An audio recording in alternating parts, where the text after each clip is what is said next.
একেই বলে সরস্বতী পুজোর কার্নিভাল, যেটা কালনা ছাড়া আর কোথাও দেখা যায় না। এই রকম দৃশ্য কালনাতেই দেখা যায়। নমস্কার বন্ধুরা, চলে এলাম সেই বিখ্যাত কার্নিভাল, যেটা কালনা ছাড়া আর কোথাও দেখা যায় না। আজকের এই শুভ সন্ধ্যায় মা সরস্বতীর আশীর্বাদ নিয়ে চলে এলাম এই আনন্দের মিলন মেলায়।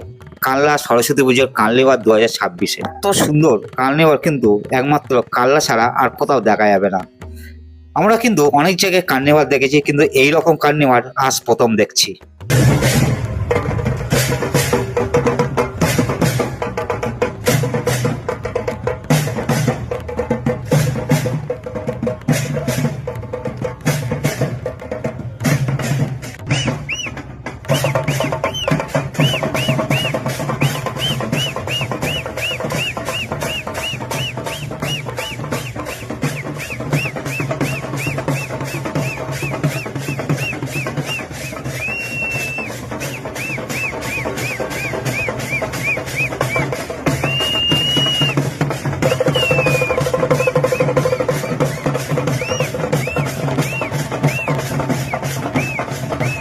আজকের এই কার্নিভালে আমি তোমাদের দেখাবো রঙিন শোভাযাত্রার কিছু নৃত্য পরিবেশন আর আকর্ষণীয় পারফরমেন্স, যেটা দেখলে তোমরা মুগ্ধ হয়ে যাবে।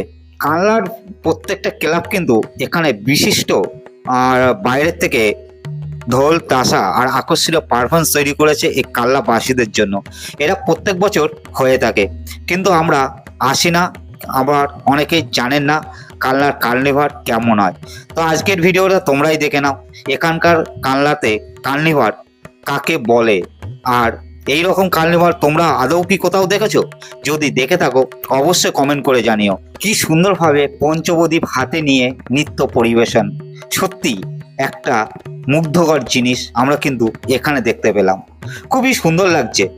এই কালনাতে আসলে আমরা কিন্তু নতুন নতুন কিছু পারফরমেন্স দৃশ্য কিন্তু আমরা দেখতে পাই।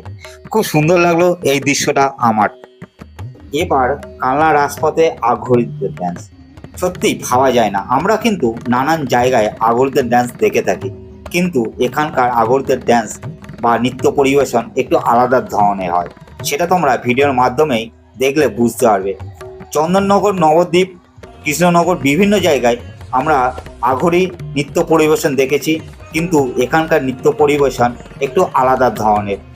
প্রত্যেকটা বছরে অপেক্ষায় থাকে কালনাবাসী। মা সরস্বতী দেবী এই এক বছর পরে আবার আসবে এই কালনায়। আর এই আনন্দ উপভোগটা তাদের এই একটা বছর কিন্তু অপেক্ষায় থাকতে হয়। সত্যি একটা সুন্দর একটা দৃশ্য কিন্তু আমরা এই কালনাতে দেখতে পাচ্ছি। খুবই সুন্দর লাগলো কালনার কার্নিভাল 2026-এর। আপনাদের কেমন লাগলো অবশ্যই কমেন্ট করে জানিয়ে দেবেন। আবার দেখা হবে নতুন একটা ব্লগ নিয়ে। ততক্ষণ ভালো থাকবেন, সুস্থ থাকবেন।